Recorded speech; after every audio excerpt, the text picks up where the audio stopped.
focus extensively on their sleeping conditions.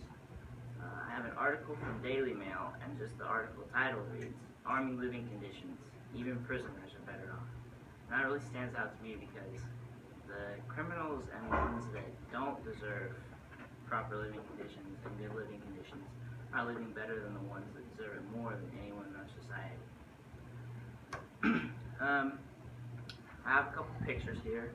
The first one is this soldiers trying to stay dry. They built like a dam of like clay, and there's like two guys in there in the middle. It's kind of, it really pulls on your heart and makes you think twice when you see someone of the armed forces, especially when you see pictures like this. Here's another one of guys sleeping in like one-man trenches in some dirt. Doesn't really look very comfortable. I'm sure it's incredibly hot and dusty. And here's another one of a guy in a sandstorm, just trying to stay out of the elements. And then I also read a soldier's recount of what it was like living in Afghanistan. And he said it was like 5 or 6 guys in these tiny little tents on military bases. And if you were lucky, you had a cot, but most of the time you were just sleeping on maybe a pad on the ground.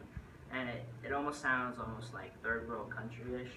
And these are the men and women that do so much for our military. And our defense budget is so great, and it's like several $billions.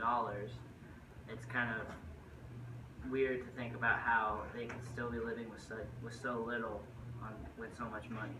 And he also said like it's hundreds of degrees in Afghanistan each day, and it's windy and sandy. And he said wearing pants and long shirts gets really hot, and they only had like a couple good air conditioners on base from the U.S. Most of them, he said, they would buy locally, and they would run out of coolant within like a week or two.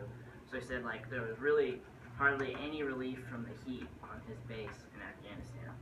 So I think after seeing these pictures and hearing the soldiers recount, it should really be eye-opening to see the poor conditions that the men and women who defend our country live in. And I think as grateful Americans, we should respect and honor the armed forces and let them know we appreciate them any chance we get to. I know I wouldn't want to live in those conditions, especially while being shot at or at war. So I am incredibly indebted and thankful to the men and women of our armed